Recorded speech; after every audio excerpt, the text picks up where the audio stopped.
Correct. It's done.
I will keep.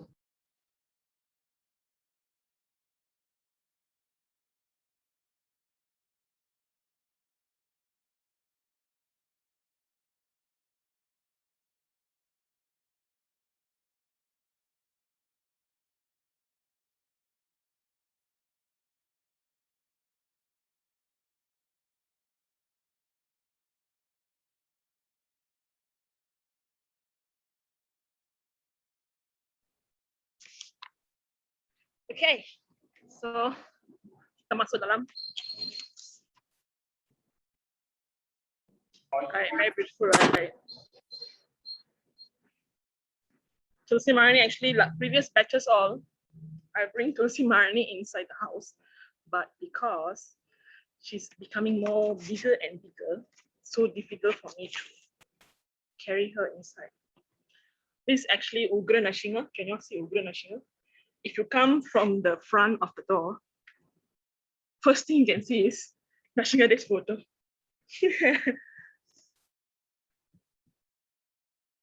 And this is the collection of all the books that we have in our house. Not really all. There are so many other books everywhere. All Vedic scriptures. Okay. So let's start with our bhajan training.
Excuse me, Mataji.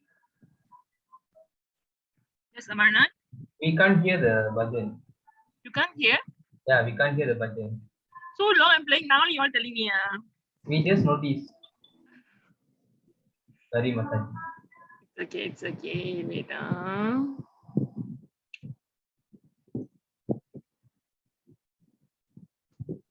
I didn't check the chat box.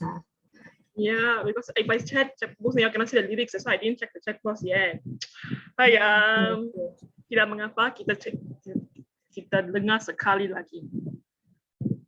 Okay. Oh, I know why. I didn't share the new sound. Mine's on. Okay, so Bam.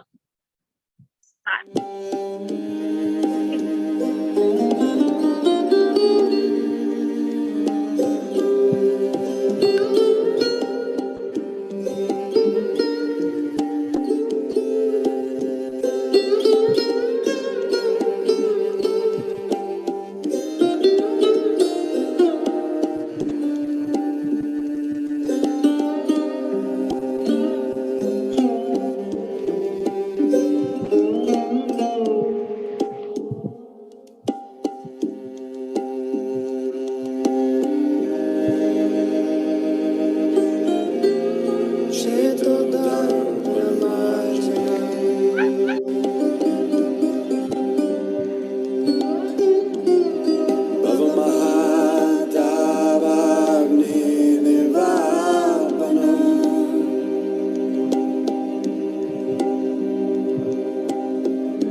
Chandrika Vitarana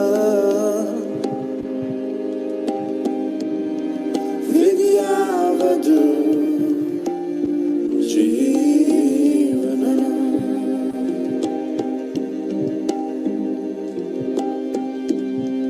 Anandam Udivadana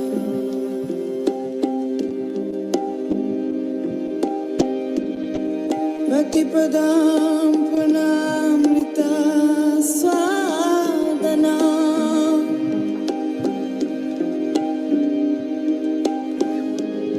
Sarvatma Snapana Sarvatma Snapana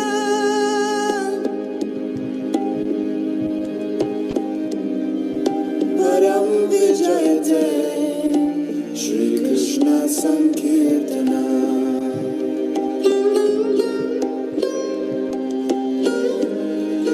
Param Vijayate Shri Krishna Sankirtana Harinam Devu Kevalam Param Vijayate Shri Krishna Sankirtana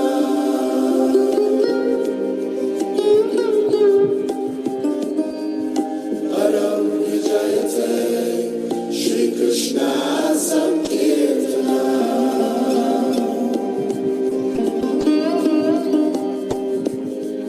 Param Vijayate Shri Krishna Sankirtana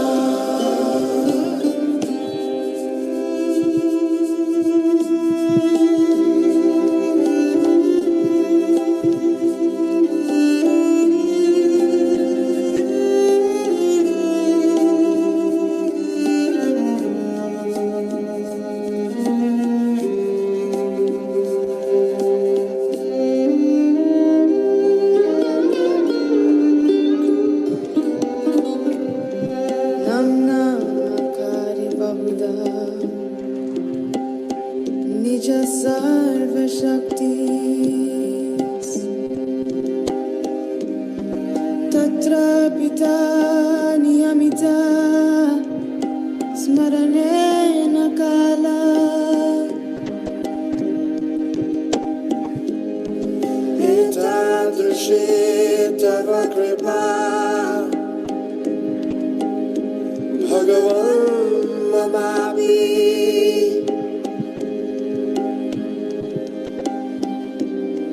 Durdaiva Midrishamiha Anuraga.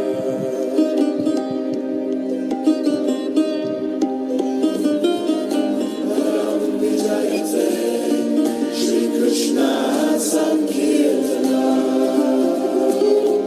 Harinam Eva Kevalam. Param Vijayate Shri Krishna Sankirtana.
Harinam Eva Kevalam.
that was Sri Sikshastakam.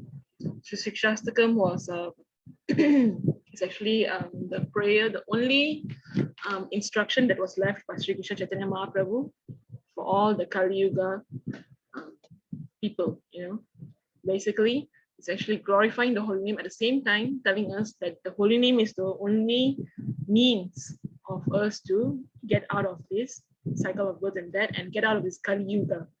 Okay, so that was that, and now we'll go straight to the chapter today.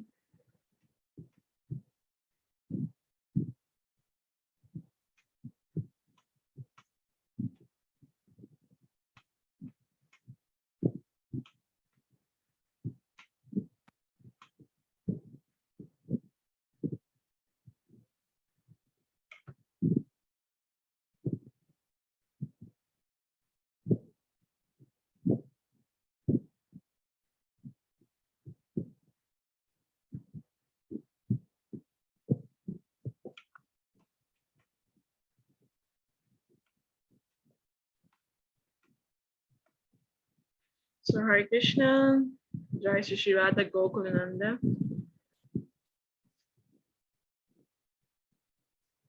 Magyana Timarandasya, Gyananjana Salakaya, Chakshu Anmolitam Yena, Tasmai Sri Gurave Namaha.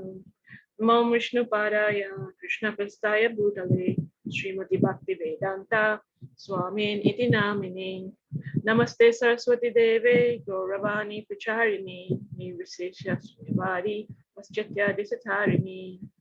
Jai Sri Krishna Chaitanya, Prabhu Nityananda, Shri Advaita Gadadara, Shri Vasari Gaura Bhaktarinda. Hare Krishna, Krishna Krishna, Hare Hare, Hare Rama, Rama Rama, Hare Hare. So today you're all going to recite. Don't worry if you all recite it wrongly or recite it slowly. No worries at all over Srila Prabhupada. Because first time is always like that. My first time, I remember how bad I actually recited. Even my previous batches also, when they first started reciting it, it's always slow, it's always difficult and all that. But as they go on, they continue doing it, they get better. Okay, this is by practice. You need to start by practice. So first is Amarnath, right? Yes, Mataji. Okay, Amarnath. Hare Krishna. Krishna. Gitaya pustakam yatra nityapatascha vartate tatra sarvani tirtani prayadharini bhutale. So the translation as well. All the holy places in this universe, such as Prayaga, are eternally present wherever the Gita, the eternal book of divine song, is present. Thank you, Amarnath. Very nice. So here you can see we are so fortunate to read the Bhagavad Gita, right? And this is from the Vaishnava Tantrasarya. Okay, the Gita Mahatmya is from Vaishnava Tantrasarya. So Krishna called all the rivers, and it actually resided in the Shamakun. Actually, you see near Govardhan Hill, he actually called for all the rivers, the holy rivers, to reside in the Shamakun. And here we can also see all the holy places in this universe, such as Prayag, are eternally present wherever the Gita is. Similarly, the same way how Shamakun is so auspicious because all the holy rivers are there. Same way, the Bhagavad Gita is stated by the Sri Vaishnava Tantrasarya that the Bhagavad Gita is as auspicious because all the holy places is residing in the Bhagavad Gita. In fact, I think I told today to Manisha, one of your group members, so you can actually get Bhagavad Gita or Bhagavad Purana, Srimad Bhagavatam, put it in the altar, and you can even do parikram. Parikram means you go around the holy book, like how you all go around the temple, right? Like that. You can actually go 7 times, do parikram. You can do parikram on Bhagavad Gita, Srimad Bhagavatam. You can do parikram on Tulasi Devi. Every day, if you do 4 times parikram around Tulasi Devi, it's very good and very auspicious, actually. So that is Gita Mahatmya. Now let's see the fun fact. Today's fun fact is what to do with today's chapter. Oops.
Cannot see, is it? I'll read for you all later.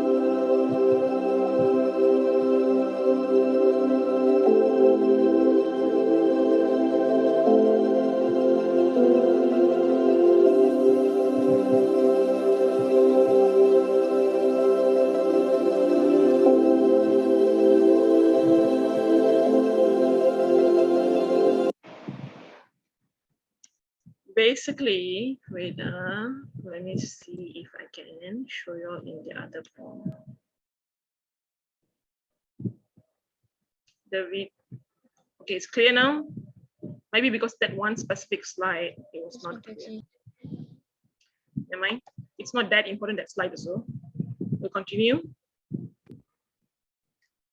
So today, we are actually going to see chapter 8, Attaining the Supreme. Last chapter, we learned that knowledge of the absolute, right? We learned about knowledge of the absolute. And this chapter, we are actually going to see how to attain the supreme. Right now, we know that we are not this body, we are the soul. We know how to elevate ourselves to higher places. But now, Krishna is telling you how to actually attain the topmost place, attaining the supreme. So chapter 8's acronym is, nobody wants to experience death, and everyone has to face it, right? So D is for doubts, E is for end of life, A is for attaining the supreme, and D is devotion, right? So it's a sign of being sane, being wisdom, being wise. If one actually takes time to actually contemplate their death. Okay, I'm not saying that, oh, this is, if you think of death, means you're being very negative. No, actually, only a wise person would actually take time and think of what's going to happen during their death. Okay, people around us, a lot of us are actually going through death, right? Maybe your relative, maybe your friend, even in this pandemic time, so many. The cases are like so many, and people are just dying, if not because of COVID, because of other kinds of diseases, or so many other things that's happening. It's not a very good time at this time actually. So still people are in denial and don't want to accept death. You see, they can accept birthdays, they can accept old age, they can accept disease, but they can never ever accept death. It's like they're in total denial of death, because they think that after death they do not exist anymore. So why would they want to think about it at all, right? So although many people would actually be very fearful to contemplate on death, it is nevertheless actually a real situation. Nobody wants to experience it, but everyone has to face it, right? So the Bhagavad Gita actually outlines 4 such unavoidable predicament: birth, disease, old age, and ultimately death. So we often forget about death. Inevitably we forget it, but it always comes, right? So this chapter 8, entitled Attaining the Supreme, Krishna deals with this very subject of what will happen when you die. Okay, let's see 8.2. Anushrini, is it? Yes, Mataji. Anushrini? Adiyachna katam kotra dehesmin madhusudana prayane kalecha katam jeyo siniyat tatmabi. Who is the Lord of sacrifice, and how does he live in the body, O Madhusudana? And how can those engaged in devotional service know you at the time of death? Thank you, Anushrini. So here, Arjuna is asking, who is the Lord of sacrifice, and how does he live in the body, O Madhusudana? And how can those engaged in devotional service know you at the time of death? Right? So this part here is about doubt. Okay, samsayaha means doubt. No samsayaha means there's no doubt. Okay, if anybody remembers how I don't know if you all know the story of Ajamila. If maybe you all would not know the story. Ajamila story actually. Ajamila, Bhishma, all of them at the time of death, they remembered Krishna, and that's why they could actually go back to Krishna Loka. So anyway, that one will come to later. Ajamila story, Bhishma will be covering today. So what is most important here is that while leaving the body, if we remember Krishna, we will attain Krishna. We won't become, we won't go to Krishna.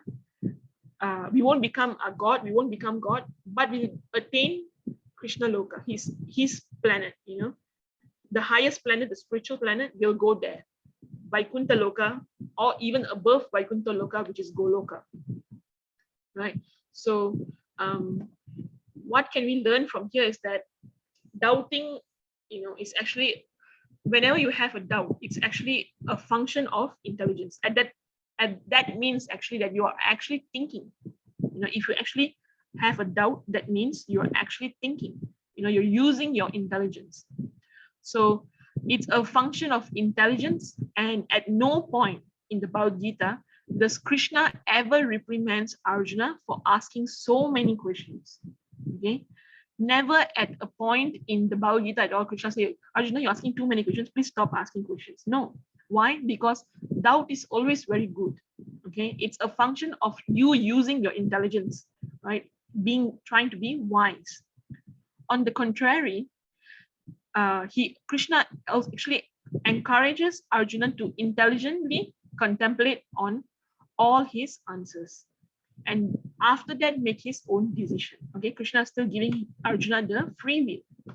Arjuna, he never discouraged Arjuna from asking questions, and when Arjuna asks question, he encourages Arjuna, and then he also encourages Arjuna to think about whatever he has said, and finally Arjuna has all the freedom to make his own decision. Krishna does not impose to him, okay, now I told you this, so you follow what I say. No, he just say, okay, these are the options laid out in front of you. Now it's up to you whether you want to do it or not. You can choose this way, you can choose that way. It's up to you. In the end, it's your free will. You know. So this chapter, it opens up with Arjuna's doubts and questions on several spiritual concepts. So Krishna gives a very concise answer, very simple answer. Right, 7 of Arjuna's 8 questions are immediately answered here, and then he prepares to answer the final question today. How can one attain a spiritual destination at the time of death? So the rest of the chapter is actually solely depicted to answering this essential inquiry on death, right? So 8.5, end of life, darshan. Antikale chamameva smaran muktva kalevaram ya prayati samadbhavam yati nasti atra samsaya. And whoever at the end of his life quit his body, remembering me alone at once attains my nature. Of this there is no doubt. Thank you, Darshan. Darshan, you were so worried that you cannot actually do it, but you did so well. Very nice. So here, very important point is this part. And whoever at the end of his life quits his body, remembering me alone, at once attains my nature. Okay, there are some conception that saying that if you quit your body and you think about God, you become God. Okay, not that. Okay, we are not saying you quit your body, you think of God, you become God. There's no such thing as that. But you get his nature.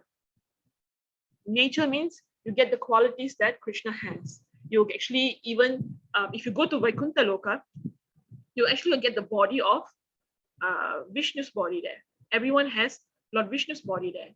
You know, a forearm and then bluish complexion and all that. But of course, Lord Vishnu is obviously very different from all the other Vaikuntha-vasis. But everyone gets, sorry, no? Just give me a minute. And then I'm in class. I'll call you back later.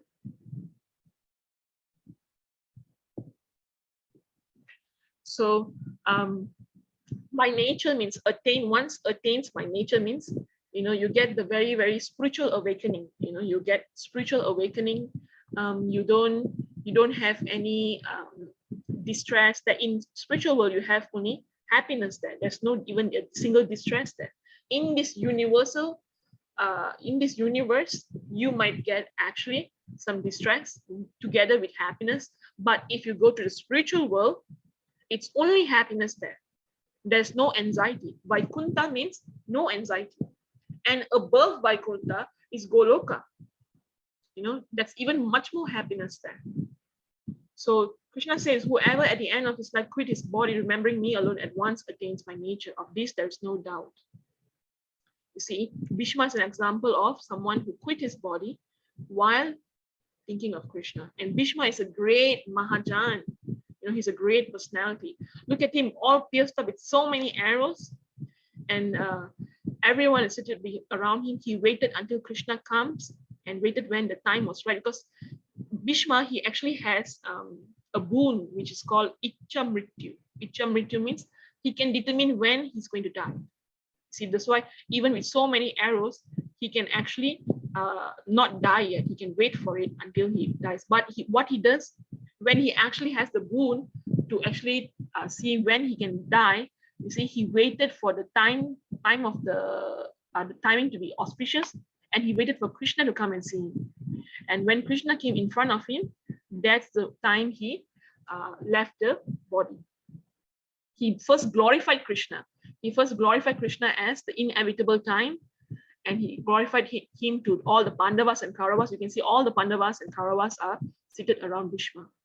And he'll be glorifying Krishna and telling everyone that Krishna is the Supreme Personality of Godhead. And then, looking at Krishna's face, he left his body.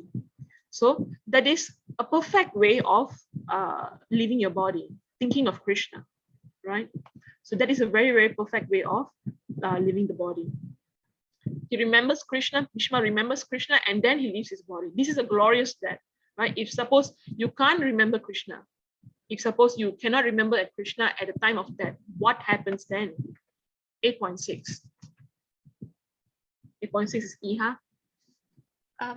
Yam yam vapi smaran bhavam tyajate ante kalevaram tam tam evayati kaunteya sadatad bhava bhavitaha. Whatever state of being one remembers when he quits his body, O son of Kunti, that state he will attain without fail. Okay, thank you, Iha. So this is a very, very interesting thing. I've actually mentioned this before, right? If you're going to die and at the time you're thinking about your dog, maybe your dog came and see, my master is dying, and come in front of your face, if you have pets, like dogs or cats. If you're looking at your dog at the end of your life, without fail, you will become a dog in your next life, because you're remembering the dog at the end of your life. Just like, for instance, here you can see the frog here, and you can see the fly here, right? The fly, this is his moment of death right now, okay? But he's looking at the frog. So at the time of death, he is looking at the frog and thinking of the frog. At the next life, he'll become a frog. And there is a story that I want to tell you all about Bharat Maharaj. This story will be at the end of our chapter, how Bharat Maharaj, he was a great devotee, but because he grew attached to a deer, what happened to him after his next life, we will see. But this we will discuss on the next at the end of the chapter. What I want to also say is that not necessarily someone, you remember someone, it could be, you can be remembering your wealth. Maybe you have so much of riches that you are not willing to detach any moment. So at the time of death, you're thinking, oh, what's going to happen to my house? What's going to happen to my money and all that, right? So if you have such wealth and you're not willing to, detach yourself from it, what will happen is that you will be born as a snake or as a dog to take care of that wealth. Okay, there are many, many ways of how this can apply, but I'm just saying the basic ones that, just say that you have a house that you don't want to leave. There are many people actually, they have, because when they grow old and then they grow attached because they're alone and they don't know anyone else and they have that house, or maybe they have so many grandchildren or what they want to give to grandchildren, but they do not write a will, and they're thinking about their house at the end of their life. They become a stray dog and guard the house, or they become a snake and live in part of the land of the house and make sure that nobody comes inside the house. It could be that as well. There are many, many examples from the scriptures how this happened actually. So we have to be very careful, not only if you remember about someone, if you even remember about something, You know, you might even take the next life to come and protect that thing. Your next life will be like dedicated towards that. So you have to be very careful when you're leaving your body. 8.7. Harini. तस्मत् सर्वेषु कालेषु माम् अनुस्मरयुत्य च मयि अर्पिता मनोबुद्धिर् माम् एवस्यासि असंशयः. Therefore, Arjuna, you should always think of me in the form of Krishna and at the same time carry out your prescribed duty of fighting. With your activities dedicated on me and your mind and intelligence fixed on me, you will attain me without doubt. Thank you, Harini. So the road is actually very slippery. Okay. The road is slippery. If you think of Krishna at the time of that, you will, you will definitely go back to Krishna. Tasmat sarvesu kalesu. If you think of Krishna, you'll go back to Krishna. So if you don't remember Krishna, then you might fall to some other parts, some of the potholes in the road, right? So you have to be very careful. You have to prepare. You have to be prepared for the surprise test. It's a surprise quiz test, final test, and this you have to prepare every day. That's why we encourage you to chant every day. Okay. Let me give an example. My mom, she chants so many rounds in a day, and if you see her chanting bits, her tulsi bits are shining, because the more you chant, the wood actually gets polished. And my mom, she actually got brain cancer, final stage, last year June, like that we found out. And towards her, because it's brain cancer, when the tumor starts growing, she had 2 tumors at 2 parts of her brain. And as the tumor starts growing, each part of the organ will start shutting down. Okay. And at one point, my mom, she was, her speech, her understanding of other people's speech, all those abilities, she was not able to comprehend anymore, and she was losing her speech. So it was first, she couldn't understand alphabets, she couldn't understand alphabetical, she couldn't understand what we were saying.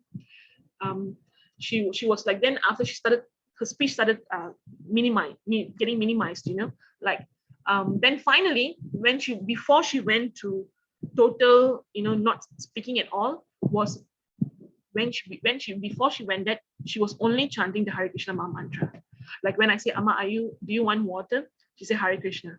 Amma, are you feeling any pain? Krishna, Krishna. Even when she's angry with me and she's scolding me, she said, Hare Krishna, Hare Krishna, Krishna Krishna, Hare Hare, Ram Ram Hare. You see, even at the time, because she's practicing every day. So when she's lost every speech, she lost everything that she could remember in her whole life. She's a teacher. My mom's a teacher, but she could forget everything that she knows, everything she learned. All these books are all hers actually. I've learned a lot of knowledge from her actually. But even as she all her knowledge was gone, the Hare Krishna Maha Mantra was still in her mind.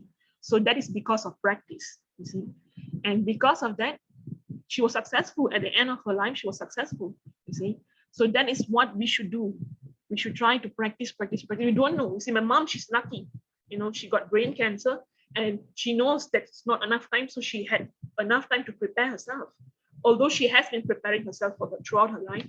But like us, we don't know what's going to happen. Next moment, you can catch COVID and you'll be dying. I'm not cursing you all or telling you that. I'm just preparing you all. You see, you have to prepare every day.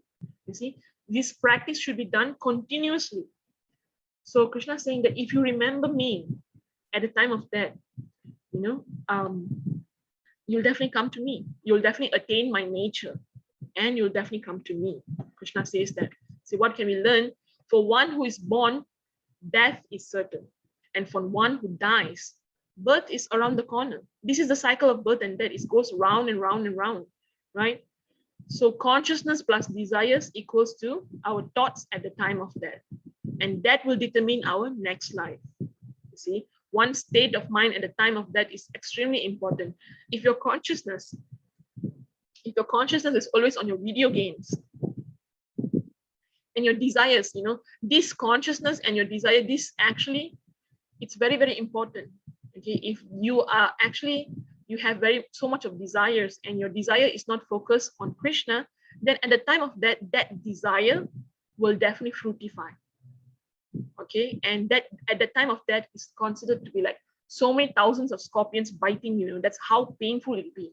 But whenever you're going through such pain, the person that you love the most, or the thing that you love the most, that will come to your mind first. So at that time of pain, you think of something else, then your end is, that will be determining your next life. So at that time, you'll remember Krishna.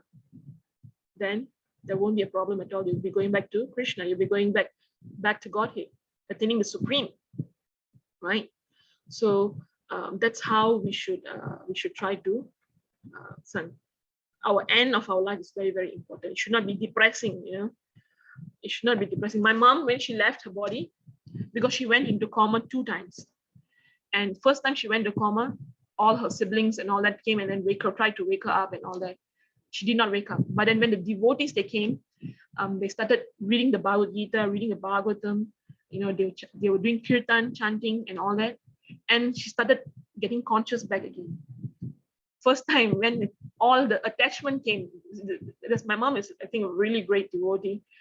When the attachment, all of that, her siblings, her cousins, her nephews, cousins, and all the nieces and all came and see, nothing like that. She never opened her eyes at all.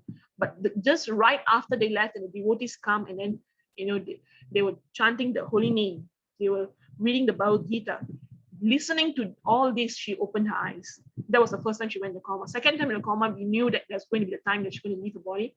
But surprisingly, on that morning, she left the body early in the morning during Mangala Arati time. And when she was leaving her body, we knew that she was going to leave her body. It's like Krishna telling us, okay, she's going to leave her body now. I woke up the whole house, and even my sister who was in KL at the time, she could not sleep. All of us were prepared. Like we know that this is like something from Karma within us telling us that, okay, she's going to leave her body now. And my mom, who was in coma, right, at that time of death, she actually opened her eyes and saw the deities listening to us chanting Hare Krishna Maha Mantra, and then she left the body. You see, Krishna says, even if you forget me at the time of death, I will never forget you. If you are a pure devotee of mine, you'll see that probably, I think in this chapter, I'm not sure if the coming chapters. And that really, really was practical for my mom, you see, because at the time of death, when she was in coma and she could not help herself, being in coma is the worst way of going back, or falling to sleep, because you're not conscious, you see. You're not conscious and you have no control of how you're leaving your body. That's why you have to be very, very conscious. Even that's why we don't encourage drugs, alcohol, because your consciousness is disturbed.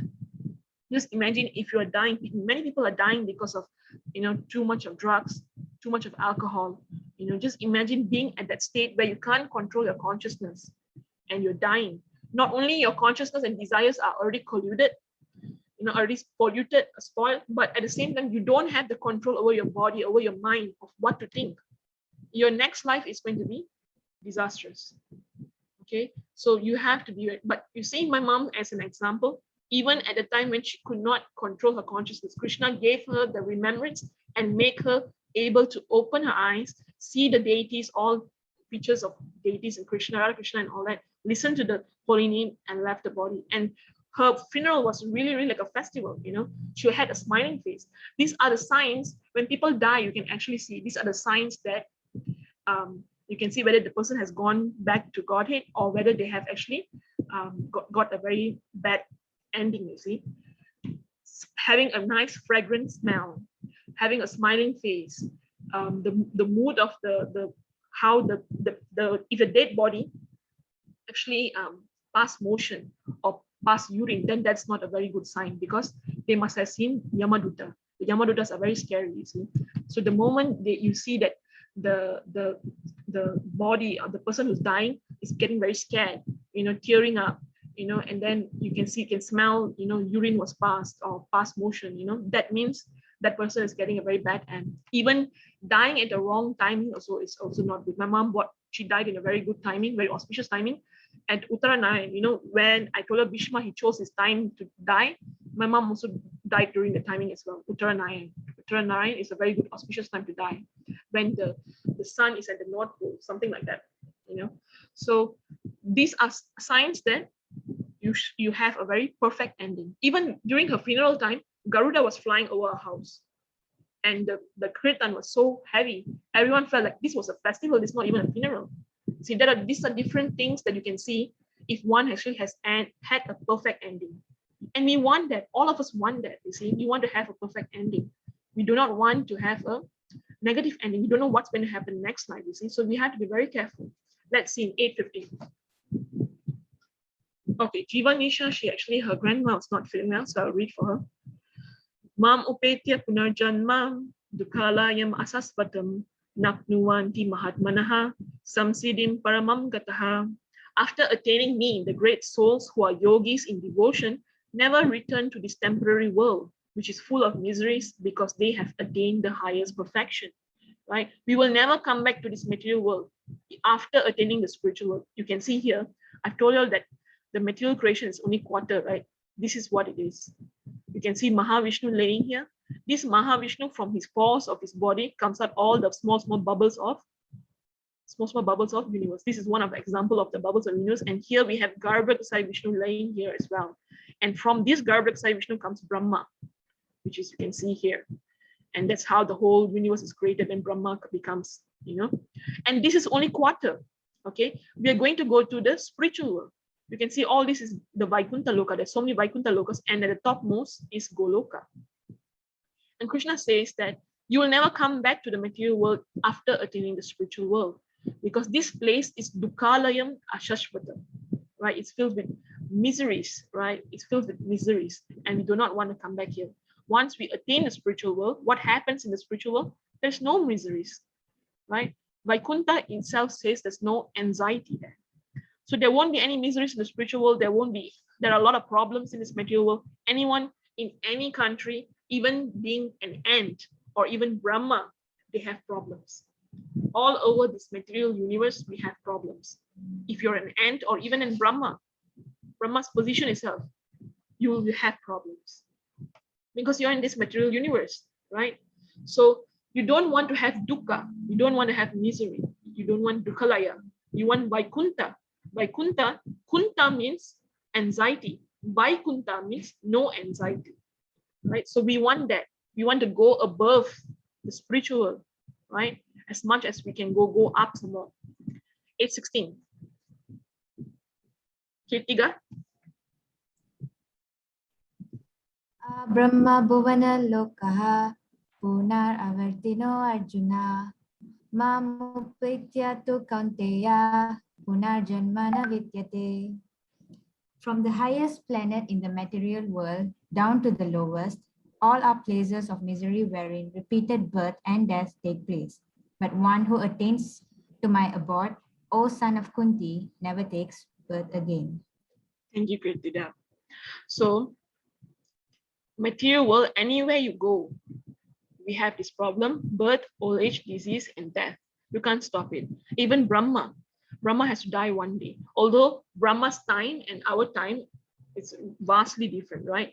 I told her that one day of Brahma is like how many millions of years in Bhuloka, okay? But still Brahma has 100 years only. 100 years of Brahma, okay? Not our years of human years. This is 100 years of Brahma. After that, he will die. You see, in the story of Nrsingadev's story, where Hiranyakashipu wanted to ask boon of immortality to Brahma, Brahma said that I can't grant you this boon because I myself am mortal. I myself have to die one day. So I can't give you immortality.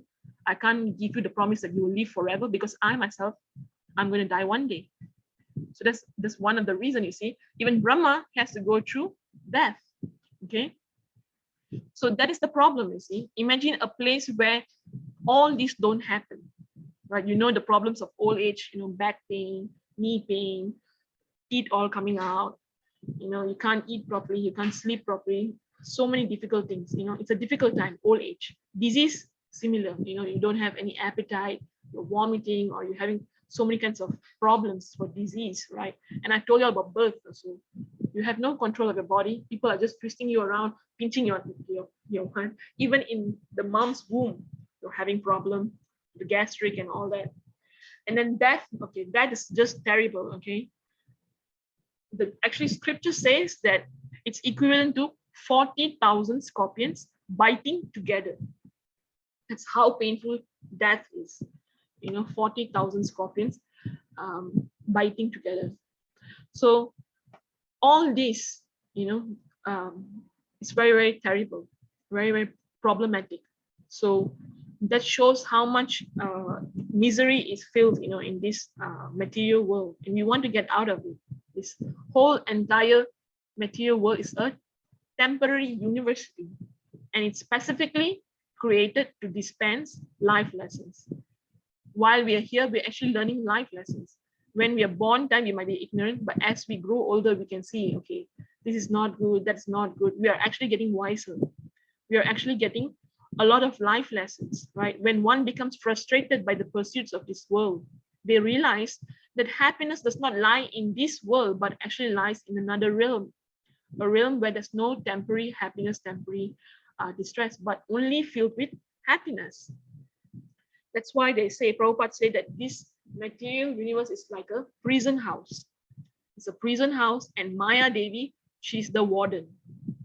Okay, Maya Devi, she's the warden. I actually made a musical about this to actually picture the whole world as a prison house, and Maya Devi, she comes in like a warden. It was very nice. It was a huge hit for that, actually. Maybe I'll show you all some pictures of that musical, actually. Tomorrow, y'all will see one of my musical about Draupadi, because tomorrow we're going to touch about Draupadi. So tomorrow y'all see one of my musical on Draupadi. So anyway, coming back to here, life is actually a complex matter. This is a complex world. So as spiritual beings, we are not compatible to this place. We are incompatible. Our spiritual, as jiva is a spiritual thing. We're not material. We don't belong in this material world. We are spiritual beings. So we belong to somewhere where we can be happy. When we are here and we are not happy, that's when you feel uncomfortable. You want to be happy. Your desire to be happy is there, because you're trying your best, but all the time you're getting happiness, misery, happiness, misery, happiness, misery. It's up and down, right? So it's ever changing. This material world is constantly changing. It's a place of misery. But the spiritual world is distinguished as being eternal, means forever, and it's all blissful, right? And so we have to try to bring our life such a way that we can return to the spiritual world and never come back to this temporary realm again, never come back to this prison house. Try to get out of this prison. Don't stay in this prison house, okay? So in 8.28, Kirtini. Vedesu yachnesu tapasu chaiva danesu yat punyam parampadistam adyeti tat sarvam idam viditva yogi paramsthanam upati chatyam. A person who accepts the path of devotional service is not bereft of the results derived from studying the Vedas, performing sacrifices, undergoing austerities, giving charity, or pursuing philosophical and fruitive activities. Simply by performing devotional service, he attains all this, and at the end, he reaches the supreme eternal abode. Thank you. Thank you, Kirtini. So, if you do proper devotional service, performing sacrifices, austerities, or charity, or pursuing philosophical activities, so this way you can actually reach the supreme eternal abode, right? So whatever benefit you get from the other means of doing devotional service, just by doing devotional service, by performing devotional service, you can attain the supreme. So we should keep remembering this. This is the final nail. Okay, this is the final verse we're going to discuss today. So this is the final nail. Whatever results we get is possible by doing devotional service. So just imagine how important devotional service is. The devotional service is what is going to make us remember Krishna at the time of death. Okay, so there are 9 processes of devotional service, and we will discuss this in the coming slide. First, Bhakti Yoga, yoga of devotion, right? What is Bhakti Yoga? Bhakti Yoga is the most effective process in attaining the supreme. Karma Yoga, yes, can. Jnana Yoga also can. Dhyana Yoga also can. But Krishna says that Bhakti Yoga is the most effective way, fastest, easiest, and effective, you see. And second point, see, easiest means of deliverance. Like I said, If you're practicing bhakti, moksha is automatic. Moksha basically stands at your door, waiting to give you liberation. We are not interested of liberation because we know we can get out of this material world. The moment you practice bhakti yoga, you can get deliverance so easily.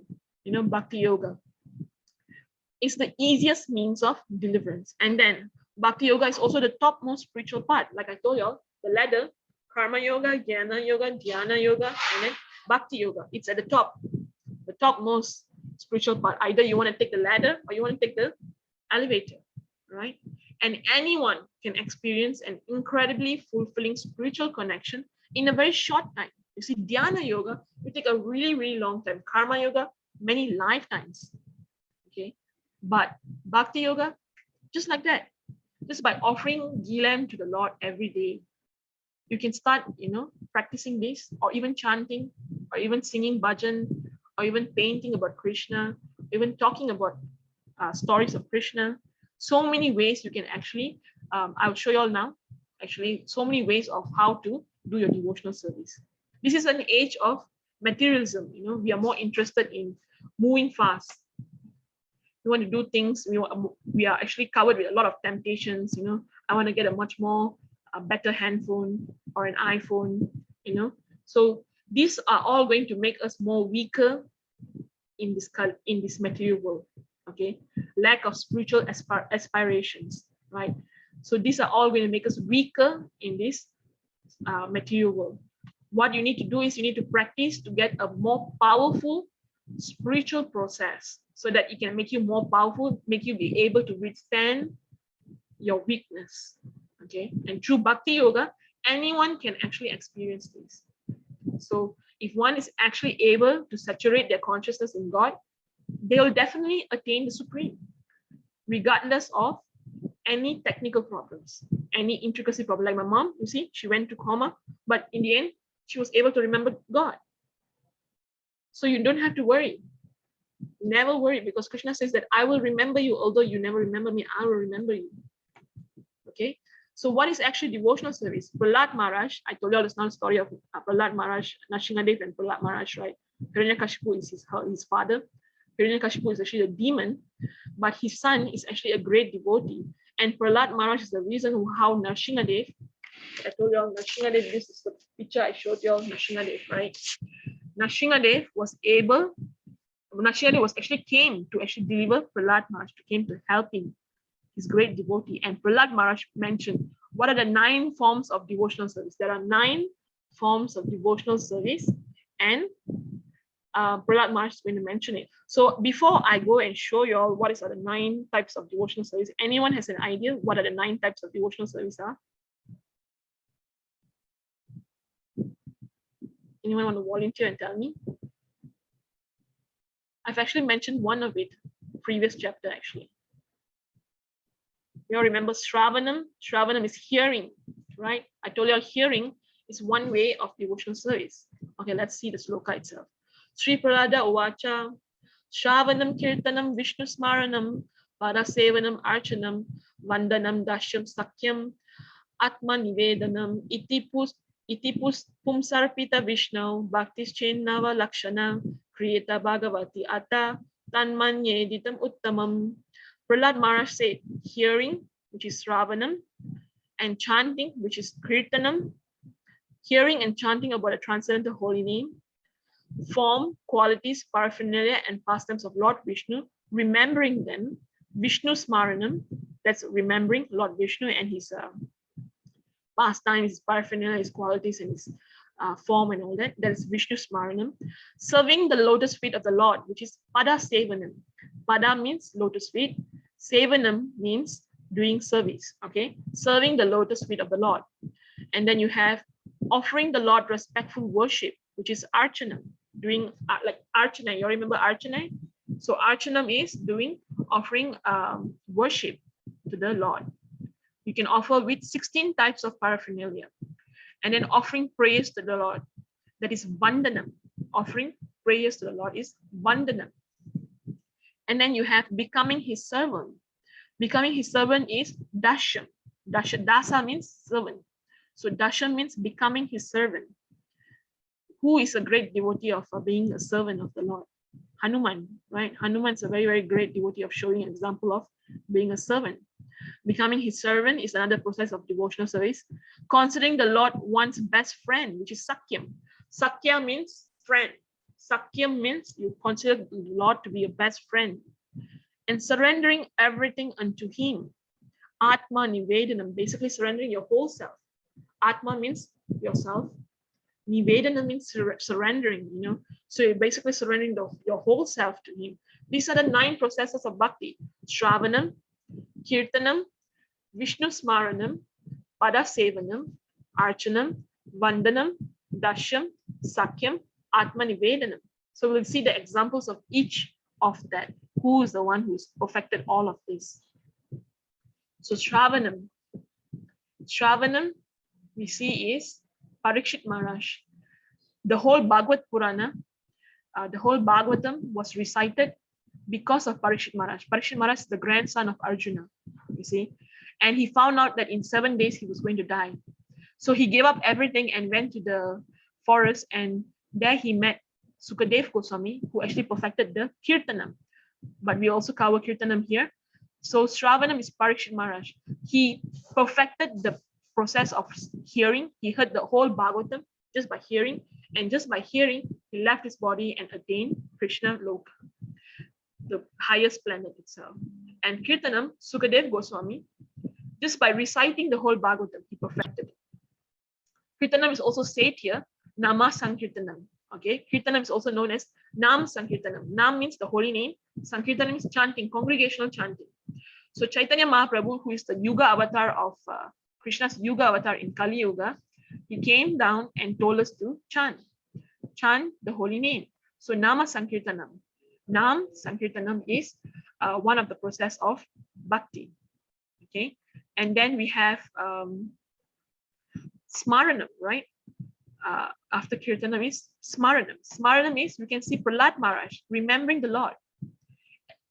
His father Hiranyakashipu has been like torturing him throughout his life, and he was just a 7-year-old boy. But Prahlad Maharaj, at all times, he was constantly remembering the Lord. When Hiranyakashipu threw him out of a cliff, still he was remembering the Lord, and the Lord come and save him. When he put a mad elephant coming to kill Prahlad Maharaj, still he was remembering the Lord, and the elephant became very gentle and paid obeisances to Prahlad Maharaj and left. Same way, he tried to make a lot of weapons to come and kill him. They come and try to chucho him with a lot of weapons, but none of the weapons could even pierce him. Even he asked his own wife to kill her son, Prahlad's mother. Hiranyakashipu asked his wife to kill his own son. And when she had to feed him poison, the poison did not work, because Prahlad Maharaj at all times, he was constantly remembering the Lord. Nothing worked. Hiranyakashipu got so fed up, that's why he challenged Prahlad Maharaj, and Prahlad Maharaj said, my Lord is everywhere. He can be even in his pillar. Then he said, oh, he's in his pillar? He go and break the pillar? Nrsimhadev came out. See, that is Prahlad Maharaj. Remembering, Smaranam, remembered the Lord. And then we have Archanam. Archanam, always offering to the Lord any kind of, we call it deity worship, right? You can offer prashadam, you can offer tulasi leaf, you can offer some water, flowers, any form of worship. It's Archanam. Okay, and then, after Archanam, we have Archanam, Smaranam, Archanam, Vandanam. Vandanam is Queen Kunti, the Pandava's mom. The Pandava's mom, she did a very beautiful prayers to Lord Krishna when he was leaving Dwaraka. When he was leaving the Pandavas to go back to Dwaraka, she actually glorified Krishna. And that glorification, it's actually made into a book, actually, Teachings of Queen Kunti. Must be one of somewhere here. I'll find it out and show it to you all. And it's so beautiful. You see, the Teachings of Queen Kunti is so beautiful that is a very, very beautiful prayers, actually. And that's why she is perfected Vandanam. Queen Kunti perfected Vandanam. All right. And then we have Sakyam. Sakyam, of course, Krishna's friends. All of Krishna's friends are Sakyam. They perfected Sakyam. They're not ordinary souls. They're great yogis and great personalities in the spiritual world itself. When they came down, when Krishna came down, all of them came down. So they're Krishna's friends, Sakyam. And then Dashyam, I told you Dashyam, Hanuman, Lord Hanuman is the perfect example for Dashyam, being a servant. You see, he became an instrument to actually kill Ravan as well. He became an instrument to deliver Lord Ram's message to Sita Devi as well. So many ways. At every single point, he's always at this position, you see. Him kneeling down like this in front of Lord Ram, Lakshman, and Sita Devi, you see.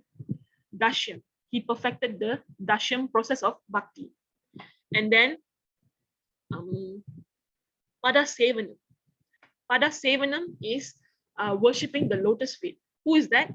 Lakshmi Devi. Lakshmi Devi is the one who perfected the process of Pada Sevanam. Right? Pada Sevanam is worshipping the lotus feet. She's at all times at the lotus feet of the Lord. Who else? Tulsi Maharani, Tulsi Devi, right? Tulsi leaf is always at the lotus feet of the Lord. So they are examples of Pada Sevanam. You know, they basically always offering worship to the lotus feet of the Lord. Okay, and then we have Atma Nivedanam.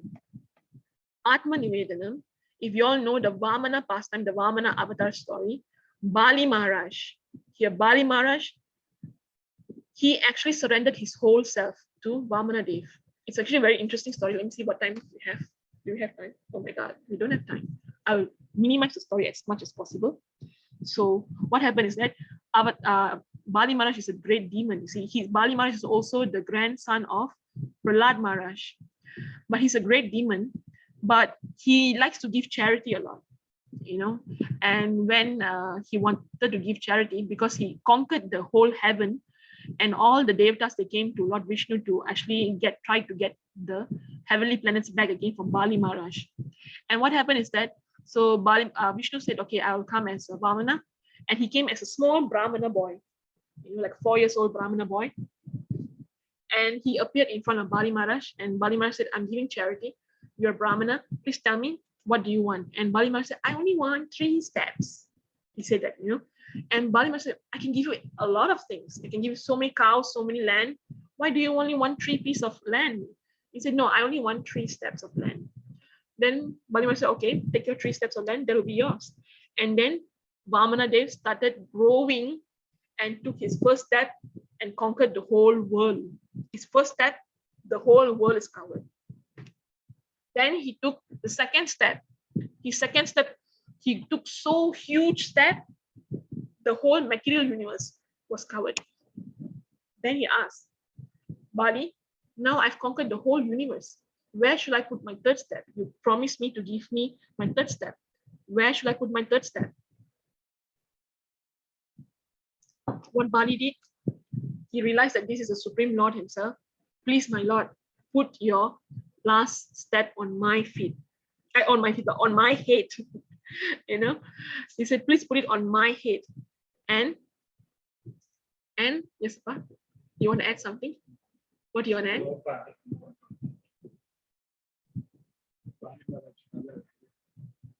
Bali Maharaj's grandfather is Prahlad Maharaj. Oh, okay. So anyway, so Bali Maharaj, what happens if when Vamana, he actually put his lotus feet on Bali Maharaj. Bali Maharaj actually surrendered his whole self to Vamana Dev. And what happened? Vamana Dev pushed him all the way to the lower planets. You know, he pushed Bali Maharaj all the way to the lower planets.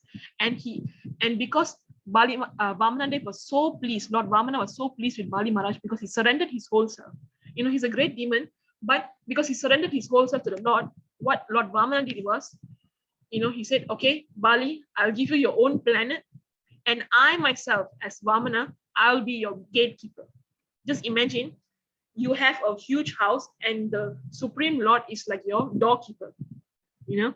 So this is what Bali Maharaj, you know, the whole point of him, you know, being so surrendered. He basically surrendered his whole self. And Lord Vamana himself is the doorkeeper for his planet, the gatekeeper for his planet. You know, so interesting, right? Not only Bali Maharaj. Another person we actually discussed also is who, you know, Ambarish Maharaj, where Dhruvasa Muni was running around with the chakra. Ambarish Maharaj is one person who's also, Ambarish Maharaj is different. Ambarish Maharaj, he actually practiced all the 9. Okay, these people here, all one by one, they practice one each. But Ambarish Maharaj, he practiced all 9. He perfected hearing, he perfected chanting, he perfected remembering, he perfected worship, he perfected vandanam, offering prayers, he perfected being the friend, he perfected giving his whole self, being offering the lotus feet, everything. 9 processes he has perfected, and you can see Krishna gave the Sudarshan Chakra to come and protect him at any time. That's Ambarish Maharaj, right?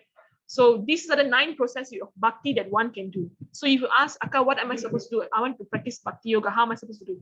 You can do any of these. You can chant, you can sing, you can hear.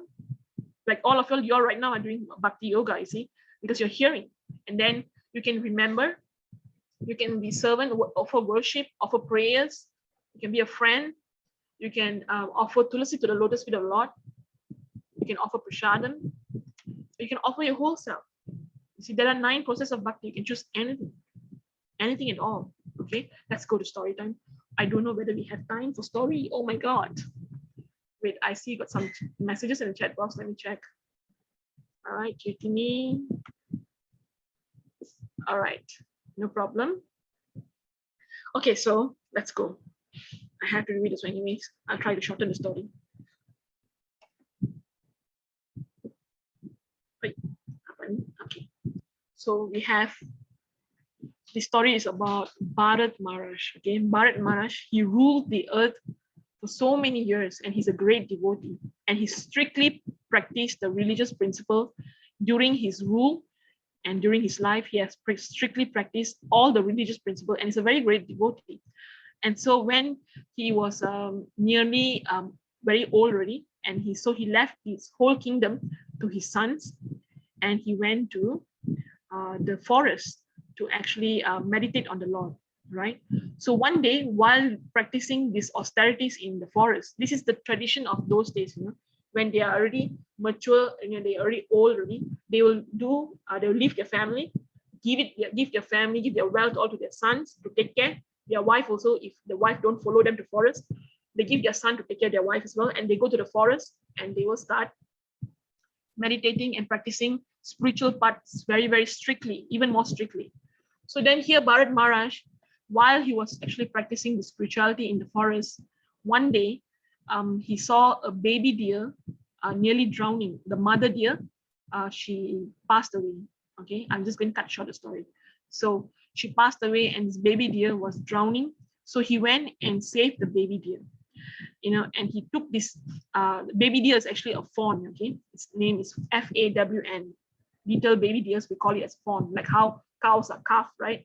So this baby deer was he protected, raised, and cared for this fawn since small. He protected her from the jackals, from the other animals, and all that. So this was what Bharat Maharaj was doing. He always feed the deer, and he got very, very attached to the deer. Basically, the deer become his pet, like his own child. He saw the deer like his own child. So much so, he was so attached to the deer so much that even while he was doing his spiritual worship, devotional worship, he'll get distracted by the deer. Oh, what's my deer doing? I hope that the deer don't go out too long and come back. I'm scared that the animals will kill it or anything. His mind is always on the deer. So gradually he gave up his worship and only thinking of the deer. And at the time of that, when he was dying, he was thinking about the deer instead of the Lord. You see, this man who is actually a great devotee of the Lord, because he grew attached to a simple deer, just being attached to the deer, at the time of that, he remembered only the deer. He never thought of the Lord because he was so attached to the deer. What happened? In his next life, he became a deer. Because at his time of death, he thought of the deer. His next life, he became a deer. But what is so great about him is that, you see, like I told you all, whatever spiritual benefit that you do in this lifetime will never be lost. So as a deer, Bharat Maharaj remembered his past life. He remembered that he was a great king and he left everything to practice spirituality, but got attached to a deer. And so this life, he became a deer. So what he did, even as a deer, he left all his companions, he left all the other deers, and he left what luxurious forest. He went to the hermitage where he used to practice before. He went there and he only ate dry leaves and dry grasses. He never took luxury of eating fresh grasses, fresh leaves. No, he only ate the dry ones. He wanted to be renounced and totally. He didn't want to even get affected by anyone, you know. So what happened after the death of the deer? He becomes Jada Bharat. So Jada Bharat, you know, this is his third life. Bharat Maharaj, after becoming a deer, now he becomes Jada Bharat. In this life, he remembers his past life, that he was a king and then he was a deer, and now he realized that this getting back a human body is so important for him. So he pretended to become like a madman. He became like a dumb person, so no one would pay attention to him, and he can practice his spiritual life just like that. You know, he didn't want to get attached to anyone. He's scared. He's very scared that he will go back to an animal life. So what he do that? He'll be practicing spirituality by being a madman. So no one took care of him. Everyone thought, oh, this is a dumb guy and all that. You know, they never really took notice of him. And one day, some dacoits, they tried to take him to the Kali temple and offer him as a sacrifice to Kali Ma, you know. And what happened? Because he's such a great devotee, even goddess Kali, she came out from her statue. You know, her statue basically divided into two, and she came out of it, and she could not tolerate the sacrifice that they're trying to do towards a pure devotee of the Lord. She personally came and killed all the dacoits. That's how great Jada Bharat was. And after that lifetime itself, Jada Bharat went back to the Lord, because he remembered that, okay, should not repeat my mistakes, and I should make sure I focus properly. At the time of that, he focused on the Lord and he went back to the Lord.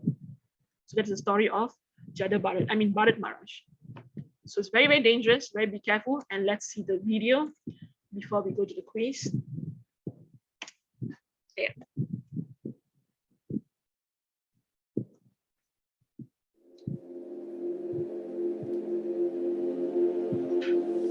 Everyone is thinking, I'm American, I'm Indian, I'm European, I'm Australian, I'm cat, I'm dog, I'm this, I'm that, body.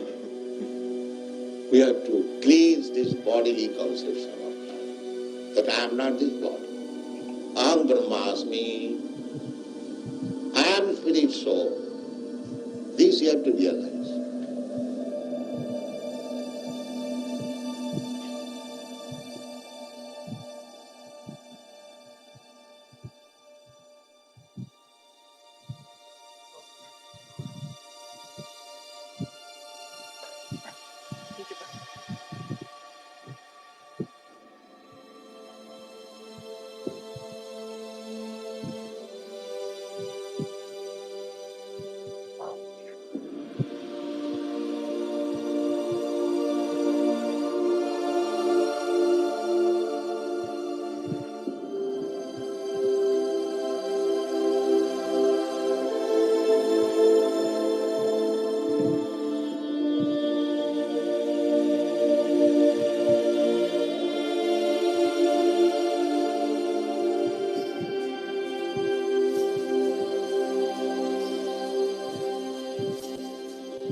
In the Bhagavad Gita, it is said, Janma Mrityu Jara Vyadhi Dukkha Dosanu Darsana. We are trying to be happy, fighting with unhappiness, but we do not know our real unhappiness are that we have to die, we have to take birth again, we have to become diseased, and we have to accept old. This is intellect. That I am trying to solve all the problems of life by advancement of civilization, education, scientific knowledge, and so many things. That's all life. But what is the solution of these four principles of miserable condition? Birth, death, old age, and disease. And because we cannot make any solution, we set aside these four problems. We go on with the temporary problem and become busy to solve it, and in this way we waste this valuable human form of life like the cats and dogs. The knowledge is there in the Vedic literature. It is not a sectarian, so-called religious principle. It is scientific. Every human being should understand valuable. Every human being should not waste his valuable time. This is the opportunity to understand God and make solution of all different types of birth and death and transmigration from one body to another. I am a spirit, soul, part and parcel of God. This is human being.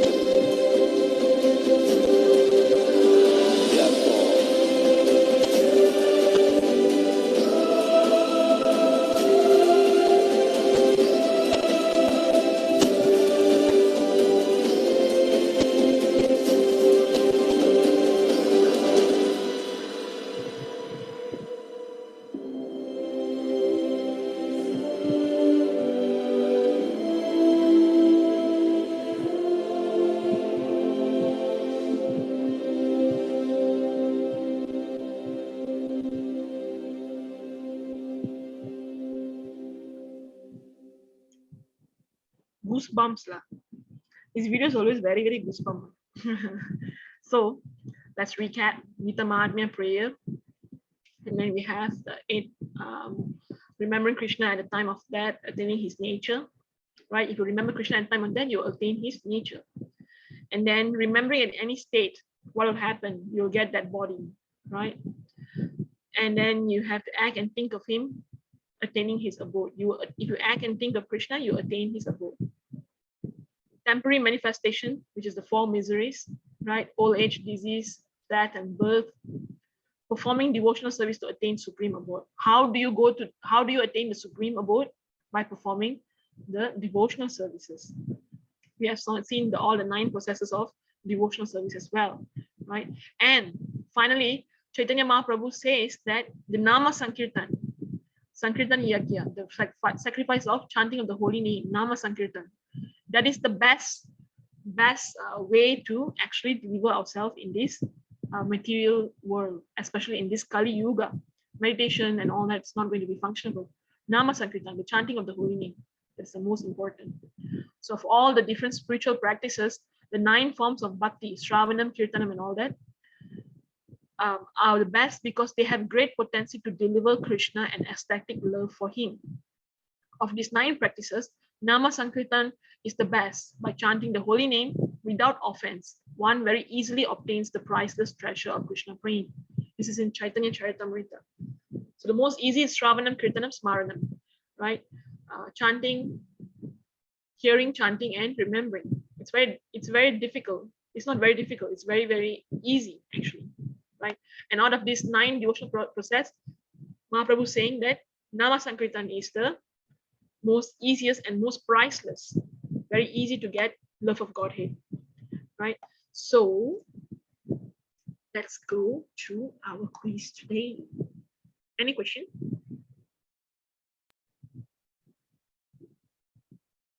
So many things that you all are actually writing in the chat box. I don't know whether I can catch up or not. Later I must see what is it that you all wrote. Usually in the class, I don't usually see the chat actually. If anything, so you all can ask me, okay? Yeah.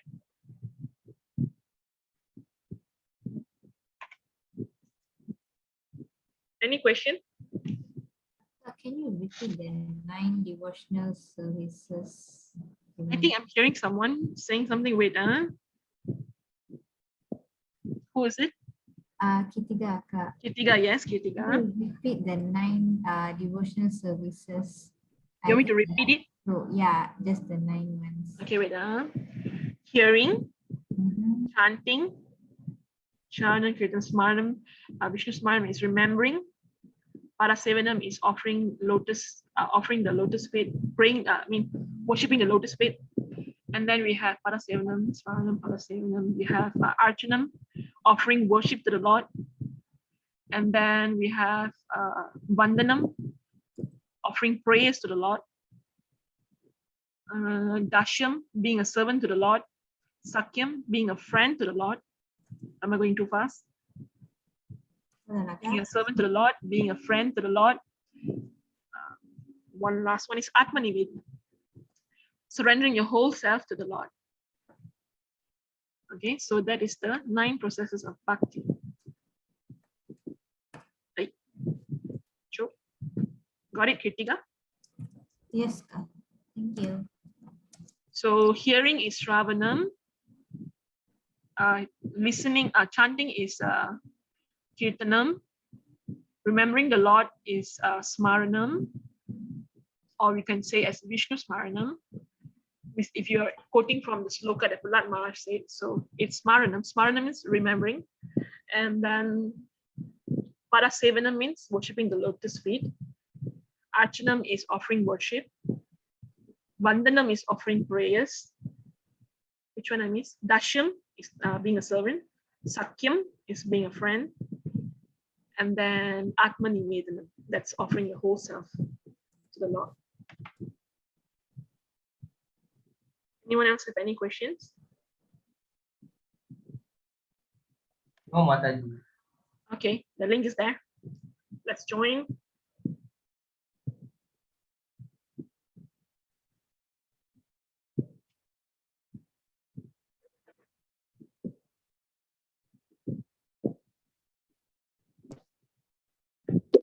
Should be 16 of you all to join, huh?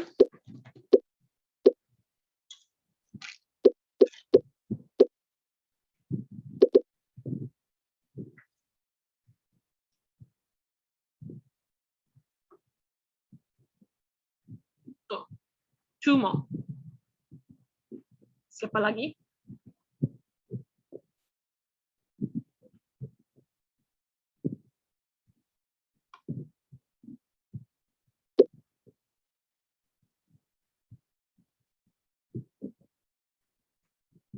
One more. Are we having the one more? Okay, but it's not loading for me, Darshan. Yeah, it's not loading. Okay, might be the internet connection.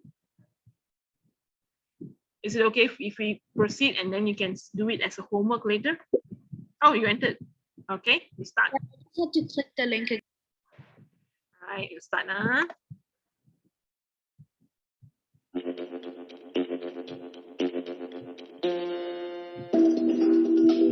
And whoever at the end of his life with his body remembering me alone at once attains, I mentioned this a few times. My wealth, my form, my planet, my nature. This is the sloka. The sloka itself is stated. Some of you might be confused and actually say something else, but by the sloka itself.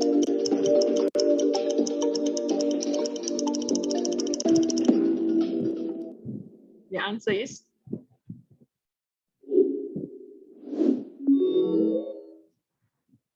okay. I thought so. Some of you are actually. Answer is my nature. Okay, the sloka says, and whoever at the end of his life quits his body, remembering me alone at once attains my nature. It's by the sloka. Okay.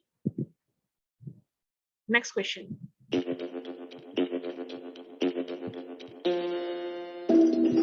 One of the following is not among the 9 forms of devotional service suggested by Prahlad Maharaj. Shravanam, Kirtanam, Madhurya, Smaran, Archana. Which one? Just covered this. 10 more seconds.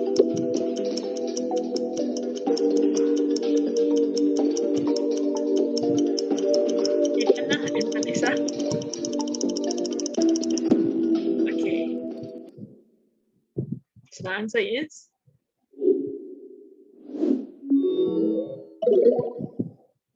answer is Madhurya, correct. Shravanam and Kirtanam is covered, you see. It's the 9 forms I told us. Shravanam is hearing, Kirtanam is chanting, Smaranam is remembering the Lord, Archanam is offering worship to the Lord. Okay, it's Madhurya. Madhurya is not 9 forms of bhakti. Madhurya is actually a rasa. That one we're not going to cover anytime soon. So it's nothing to do with 9 forms of bhakti. Now next one. Of the 9 forms of devotional service, Chaitanya Mahaprabhu says what is the best? Based on Chaitanya Mahaprabhu, what is the best? Vandanam, Archanam, Namasankirtanam, or Dashyam? Okay, no problem, Tanisha. If your Wi-Fi is slow, it's okay. You can just do it as your homework. Okay, 10 more seconds. Right.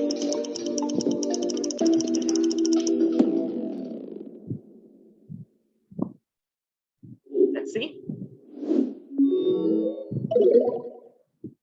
The answer is Nama Sankirtana. I told you right, this is the last part of the slide just now. Chaitanya Mahaprabhu says Nama Sankirtana is the best. Okay, because in this Kali Yuga, chanting and hearing, that's the best. Nama Sankirtana. Nama means the holy name. Nam means the holy name. Name, you know, name means Nam, Nama. Malay word, they actually took it straight from Sanskrit, Nama. Sankirtana means, Kirtan is chanting. Sankirtana means congregational chanting. You chant in the crowd. So Nama Sankirtana is the best. Okay, next.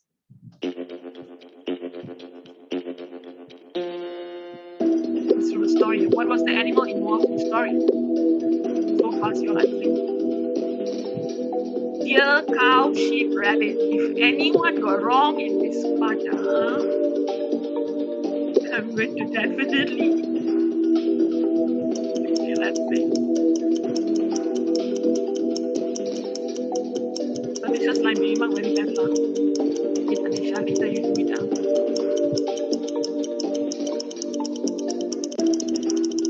Okay, answer is good. Very good. None of y'all made any mistake in this because it's too easy. Okay, next. What happened to Bharat Maharaj after thinking about a deer instead of the Lord at the time of death? The deer came to see Bharat Maharaj. Bharat Maharaj became a deer in next life. The Lord appeared in front of Bharat Maharaj. What happened? When he thought about a deer, what happened? This is also an easy question. Actually, 10 more seconds.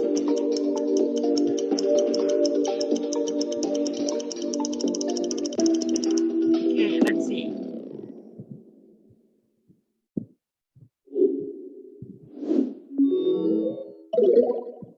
Okay, very good. Semua orang jawab betul. Bharat Maharaj became a deer next life. All right, so the last question is the feedback. Any question you all have, you can actually ask here.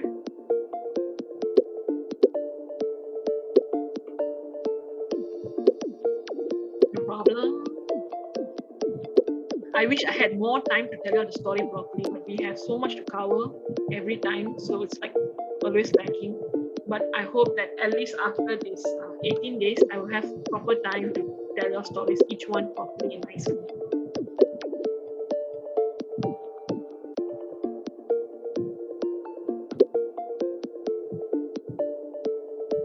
Thank you, Dhanashri. Hopefully you can learn more.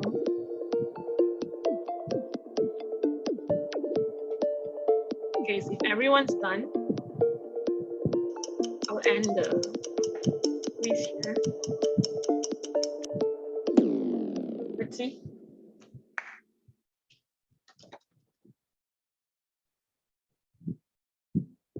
Did I end it? Okay.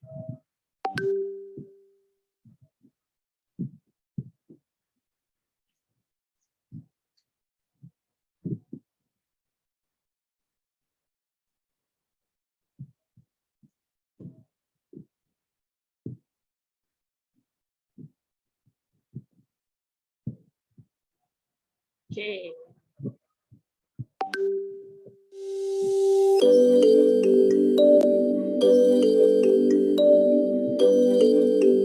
Anushri first, second Ika, and third Lakshmi. Congratulations. And Lakshmi, Iha, all correct. Good, very good. Anushri got all correct, Iha got all correct, Lakshmi got all correct, Kirtiga also got all correct. Okay, all of you just roughly, I think 1 mistake, 2 mistakes like that lah. Boleh lah. And Tanisha Pawong, I think her line's so bad, she didn't answer one. So, okay, thank you very much. If you all have any question, you can ask me now. If no means, that's it today. Tomorrow we'll see. I'm thinking of actually probably doing a cooking class tomorrow. I'm not sure yet. Let's see how's your feedback and whether all of you are free at 6:30. Will 6:30 be enough to cook? Let's see. If you all are interested, let me know. Then I'll see if there's a lot of people who want to have a cooking class, to have a simple cooking class, make something interesting. If no, then we'll do something else tomorrow. I'll think of it something. Okay. All right. You all want cooking class? Then okay, we'll have cooking class. My other batches, all of them love my cooking class, so we'll probably have a simple one lah. Correct, 6:30 we'll then. go ahead with it. Huh? Yeah, we can go ahead with it. I think we'll do it. So maybe either 6:30. I'll see how difficult the recipe is. If it's not 6:30, then 6:15, like that. Okay. All right. Hare Krishna. Hare Krishna ka. Thank you, Mataji. Hare Thank you, Hare Krishna. Thank you, Hare Krishna. Devi Dasi Mataji. Hare Krishna, Amarnath. Hare Krishna, Hare Kirtana. Krishna Mataji. Hare Hare Krishna. Krishna, Radha Varshana. Hare Krishna, Siddhan. Hare Krishna Mataji. Hare Krishna, Radhika. And Latrisha, Hare Krishna. And Kirtana, so Hare Krishna. I'm ending the class here.